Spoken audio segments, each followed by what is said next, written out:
Hello friends, स्वागत है आप सभी लोग का हमारे चैनल एग्जाम्स क्रैकर्स में।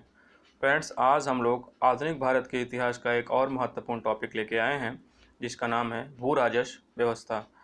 फ्रेंड्स, इस टॉपिक से अक्सर आपको एग्जाम में कोई ना कुछ क्वेश्चन देखने को ज़रूर मिल जाता है। तो चलिए डिस्कस करते हैं इस टॉपिक को और इसको याद करने की कोशिश करते हैं टेस्ट के थ्रू। तो फ्रेंड्स, चलिए स्टार्ट करते हैं आज का वीडियो। उससे पहले अगर आपको हमारे वीडियोस पसंद आ रहे हो तो चैनल को सब्सक्राइब करिए और साथ ही साथ ज़्यादा से ज़्यादा शेयर करिए ताकि और लोग जुड़ के अपनी तैयारियों को बेहतर कर सकें। और साथ ही फ्रेंड्स, पीडीएफ के लिए हमारे टेलीग्राम चैनल @एग्जाम्स क्रैकर्स को ज्वाइन करिए, वहाँ पर आपको सारी पीडीएफ्स अवेलेबल मिलेंगी। चलिए स्टार्ट करते हैं। आज का पहला प्रश्न देखते हैं, इस्तमरारी बंदोबस्त किसने लागू किया? आपको बताना है इस्तमरारी बंदोबस्त किसने लागू किया। ऑप्शन है लॉर्ड वेलेस्ली, दूसरा ऑप्शन है वारेन हेस्टिंग्स, तीसरा ऑप्शन है जॉन सोर, चौथा ऑप्शन है लॉर्ड कॉर्नवालिस। तो जल्दी से अपना आंसर कमेंट करके बताइए इसका सही आंसर क्या होगा। इस्तमरारी बंदोबस्त फ्रेंड, इस्तमरारी बंदोबस्त लागू किया था लॉर्ड कॉर्नवालिस ने और इसको 1793 में फ्रेंड लागू किया गया था। और इस मरारी बंदोबस्त को और नामों से जाना जाता है, जैसे अस्थाई बंदोबस्त, जागीरदारी बंदोबस्त, मालगुजारी बंदोबस्त, विश्वेदारी बंदोबस्त। ठीक है फ्रेंड्स, तो इन नामों से जाना जाता है इसको, तो आप ये नाम जरूर ध्यान में रखिएगा। जागीरदारी, इस्तमरारी, मालगुजारी, अस्थाई बंदोबस्त और विश्वेदारी। और फ्रेंड, इसको लागू किया गया था मैक्सिमम जो क्षेत्र था बंगाल, बिहार, उड़ीसा और उत्तर प्रदेश के कुछ पूर्वी क्षेत्रों में, और ये भारत के लगभग 19% भाग पे ये लागू की गई थी। इसमें जमींदारों को भूमि का स्वामी बनाया गया था फ्रेंड्स, और वही उत्तरदायित्व थे लगान के लिए। चलिए देखते हैं अगला प्रश्न। लॉर्ड कॉर्नवालिस ने अस्थायी बंदोबस्त लागू किया था। आपको बताना है अस्थायी बंदोबस्त कब लागू किया गया था। तो फ्रेंड्स, आपके पास ऑप्शन है 1787, ऑप्शन बी है 1793, ऑप्शन सी है 1789, ऑप्शन डी है 1790। तो जल्दी से अपना आंसर कमेंट करके बताइए अस्थायी बंदोबस्त कब लागू किया गया था। तो फ्रेंड, इसका सही आंसर होगा 1793। 1793 में लॉर्ड कॉर्नवालिस ने अस्थायी बंदोबस्त लागू किया गया था। अगला प्रश्न है, अस्थायी बंदोबस्त किसके साथ किया गया था। आपके पास ऑप्शन है ग्रामीण समुदाय के साथ, ऑप्शन बी है किसानों के साथ, ऑप्शन सी है जमींदारों के साथ, ऑप्शन डी है व्यापारियों के साथ। तो जल्दी से अपना आंसर बताइए कमेंट करके, और ज़रूर कमेंट में टाइप करके बताइए फ्रेंड्स आपने कितने अटैम्प्ट किए और आपके कितने सही रहे। तो फ्रेंड, अस्थायी बंदोबस्त जो किया गया था वो जमींदारों के साथ किया गया था। इनको पूरी लगान वसूलने की व्यवस्था दी गई थी और ये जिम्मेदार थे गवर्नमेंट के प्रति। चलिए अगला प्रश्न देखते हैं। ब्रिटिश शासन के दौरान भारत में उद्योगों का कोई स्वतंत्र विकास नहीं हुआ, इसका क्या कारण था। आपके पास ऑप्शन है भारी उद्योगों का अभाव, ऑप्शन बी है विदेश पूंजी की कमी, ऑप्शन सी है प्राकृतिक संसाधनों की कमी, ऑप्शन डी है धनिक वर्ग के द्वारा संपत्ति में निवेश। तो जल्दी से अपना आंसर कमेंट करके बताइए इसका सही आंसर क्या होगा। स्वतंत्र विकास का क्यों भारत में स्वतंत्र विकास नहीं हुआ, इसको आपको बताना है उद्योगों का। तो फ्रेंड, का सही आंसर होगा कि जो स्वतंत्र विकास उद्योग का नहीं हो उसका भारी कारण था एक भारी उद्योगों का अभाव। उस समय भारत में भारी उद्योग लगभग न के बराबर थे, नहीं ही थे, और इसके कारण जो उद्योग थे उनका विकास नहीं हो पा रहा था। चलिए अगला प्रश्न देखते हैं। मद्रास के रैयतवाड़ी बंदोबस्त से कौन संबंधित था। आपके पास ऑप्शन है मेलकॉम, दूसरा ऑप्शन है जॉन सोर, तीसरा ऑप्शन है थॉमस मुनरो, चौथा ऑप्शन है कॉर्नवालिस। तो जल्दी से अपना आंसर कमेंट करके बताइए रैयतवाड़ी व्यवस्था से कौन संबंधित था। फ्रेंड, इसका सही आंसर होगा थॉमस मुनरो। थॉमस मुनरो और कैप्टन रीड ने मिल के 1820 में फ्रेंड इसको स्टार्ट किया था। आप लोग डेट याद रखिएगा। 1820 में थॉमस मुनरो और कैप्टन रीड ने मिलकर रैयतवाड़ी व्यवस्था मद्रास और बम्बई के क्षेत्रों में स्टार्ट की थी। और इसके तहत फ्रेंड जो जिम्मेदारी थी लगान वसूलने की वो जो है कि किसानों को दी गई थी। डायरेक्ट किसान उत्तरदायित्व थे उसके लिए। चलिए अगला प्रश्न देखते हैं। अंग्रेजों के शासनकाल में भारत के आर्थिक दोहन के सिद्धांत को किसने प्रतिपादित किया। ठीक है फ्रेंड्स, तो इसका सही आंसर बताना है आपको। आपके पास ऑप्शन है गोपाल कृष्ण गोखले, दूसरा ऑप्शन है दादा भाई नौरोजी, तीसरा ऑप्शन है महात्मा गांधी और चौथा ऑप्शन है एम.एन. राय। जल्दी से अपना आंसर कमेंट करके बताइए।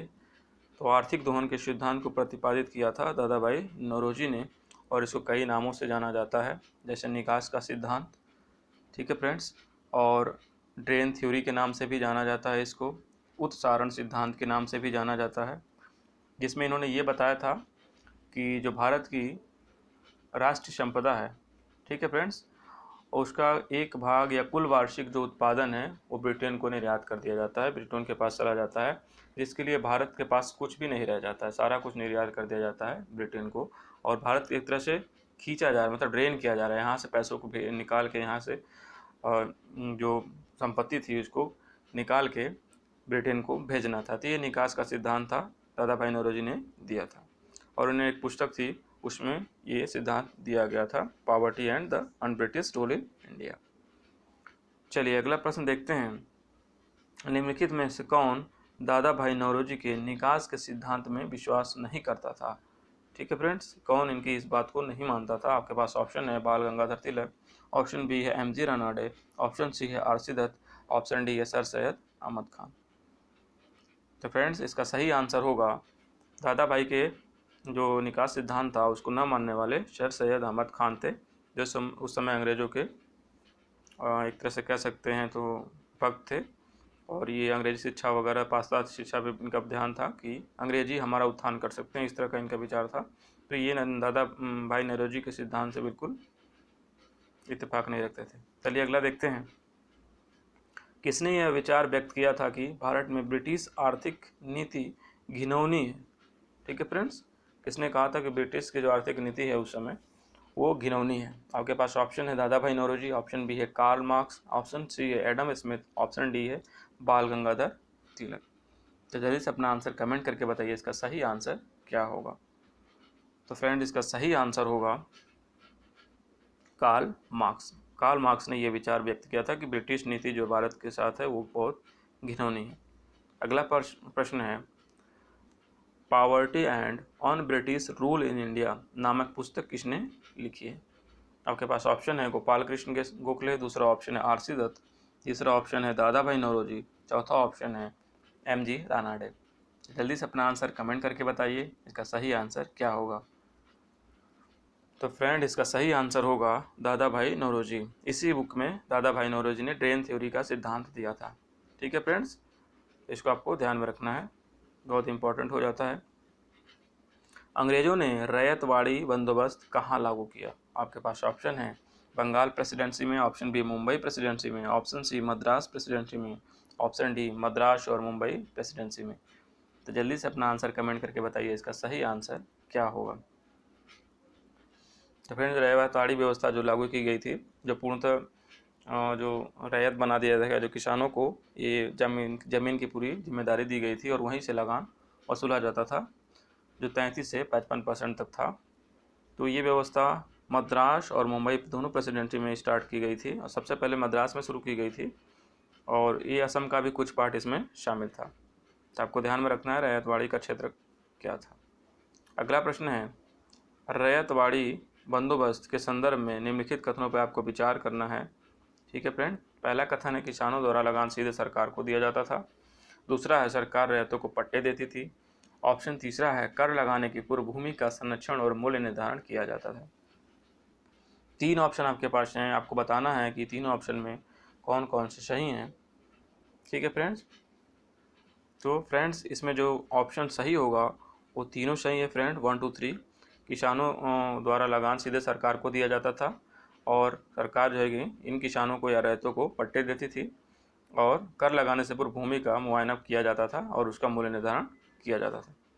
चलिए अगला प्रश्न देखते हैं, महालवाड़ी व्यवस्था किसने लागू की? ठीक है फ्रेंड, या किसने शुरू की? तो फ्रेंड महालवाड़ी व्यवस्था किसने शुरू की? आपके पास ऑप्शन है कार्नवालिस, दूसरा ऑप्शन है कैप्टन रीड, ऑप्शन सी है Warren Hasting, option D Hart Mackenzie. तो जल्दी से अपना आंसर कमेंट करके बताइए इसका सही आंसर क्या होगा। फ्रेंड्स जो महालवाड़ी व्यवस्था थी इसको लागू की थी, इसको शुरू किया था हार्ट मैकेंजी ने मार्टिन बर्ड के साथ मिलकर। ठीक है फ्रेंड्स, तो ये दोनों को याद रखिएगा, हार्ट मैकेंजी और बर्ड ये दोनों मिलके महालवाड़ी व्यवस्था 1822 में स्टार्ट किए थे। ठीक है फ्रेंड्स, तो आपको ध्यान में रखना है 1820 में रैयतवाड़ी व्यवस्था शुरू की गई थी, 1822 में महलवाड़ी और 1793 में अस्थाई बंदोबस्त। तो ये आपको ध्यान में रखना है। और महलवाड़ी व्यवस्था के अंतर्गत फ्रेंड्स जो लगान की जिम्मेदारी थी वो पूर्णतः जो है कि गांव के मुखिया को दी गई थी या गांवों के मुखिया को, सरपंच को दी गई थी। ये चीज़ें आपको ध्यान रखना है। चलिए अगला प्रश्न देखते हैं। रैयतवाड़ी व्यवस्था भारत के कितने प्रतिशत क्षेत्र पर लागू की गई थी? आपके पास ऑप्शन है 30%, दूसरा 19%, तीसरा है 51%, चौथा है 40%। तो जल्दी से अपना आंसर बताइए, इसका सही आंसर क्या होगा? रैयतवाड़ी व्यवस्था कितने प्रतिशत भारत के भूभाग पर लागू थी? तो फ्रेंड इसका सही आंसर होगा 51%। 51% क्षेत्र पे रैयतवाड़ी व्यवस्था लागू की गई थी और बाकी 30% पे जो फ्रेंड्स 19% पे जो लागू की गई थी वो फ्रेंड था अस्थाई बंदोबस्त और 30% पे जो 30% जो क्षेत्र था फ्रेंड्स वो था महलवाड़ी क्षेत्र का। तो आपको ध्यान में रखना है 30% जो भारतीय क्षेत्रफल था उस पर लागू की गई थी महलवाड़ी व्यवस्था और 19% क्षेत्र पे अस्थाई बंदोबस्त और 51% जो सबसे बड़ा भूभाग था उसमें रैयतवाड़ी व्यवस्था लागू की गई थी। चलिए अगला प्रश्न देखते हैं। अस्थाई बंदोबस्त भू राजस्व व्यवस्था में लगान में कंपनी का भाग था। कितना भाग जो है कंपनी को देना पड़ता था जमींदारों को? तो आपके पास ऑप्शन है 1/11, दूसरा है 6/11, तीसरा 10/11 और डी है 8/11। ठीक है फ्रेंड्स, तो 11 के अनुपात में लिया गया है। 11 के अनुपात में कितने को वो कितने भाग देना पड़ता था कंपनी को, ये आपको बताना है। तो फ्रेंड्स इसका सही आंसर होगा 10/11। ठीक है फ्रेंड्स, ये बहुत ज़्यादा है, मतलब जमींदारों के पास कुछ नहीं बचता था, केवल 1/11 भाग बचता था जो बहुत ही कम होता था। तो बहुत ही शोषण था फ्रेंड्स, और इसको क्या कहा जाए, लेकिन ठीक है 10/11 भाग आपको याद रखना है, हमको पढ़ना है तो इसको याद रखना पड़ेगा। 10/11 भाग कंपनी को देना होता था जमींदारों को। चलिए अगला प्रश्न देखते हैं। महलवाड़ी व्यवस्था अंग्रेजों द्वारा लागू की गई थी कहाँ पे? पहला ऑप्शन है मुंबई प्रांत में, दूसरा मध्य प्रांत और पंजाब में, तीसरा बंगाल और उड़ीसा में और चौथा दक्षिण भारत में। ठीक है फ्रेंड्स, तो जल्दी से आंसर कमेंट करके बताइए इसका सही आंसर क्या होगा।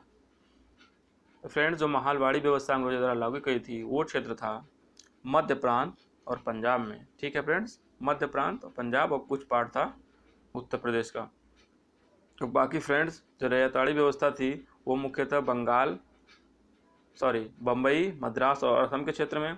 जो अस्थाई बंदोबस्त व्यवस्था थी वो बंगाल, बिहार, उड़ीसा, उत्तर प्रदेश का पूर्वी क्षेत्र और उत्तरी कर्नाटक क्षेत्रों में लगाई गई थी। तो इन तीनों का क्षेत्र आपको ध्यान में रखना है, अक्सर कंफ्यूज कर देता है। चलिए अगला प्रश्न और आज का आखिरी प्रश्न देखते हैं। निम्न में से कौन सा कथन आपको बताना है गलत है? आपके पास ऑप्शन है रैयतवाड़ी व्यवस्था में राजस्व देने की जिम्मेवारी जमींदारों की थी, दूसरा है महलवाड़ी व्यवस्था में राजस्व देने की जिम्मेदारी गांव के मुखिया की थी, तीसरा है अस्थाई बंदोबस्त में राजस्व देने की जिम्मेवारी जमींदारों को थी और डी है रैयतवाड़ी व्यवस्था में राजस्व की जिम्मेदारी किसानों की थी। तो जल्दी से अपना आंसर कमेंट करके बताइए इसका सही आंसर क्या होगा। जो तीनों आपके पास भू राजस्व व्यवस्था है फ्रेंड्स, तीनों की डिफिनेशन, तीनों के बारे में यहाँ पे जानकारी दी गई है, आपको बताना है इसमें कौन सा एक गलत है।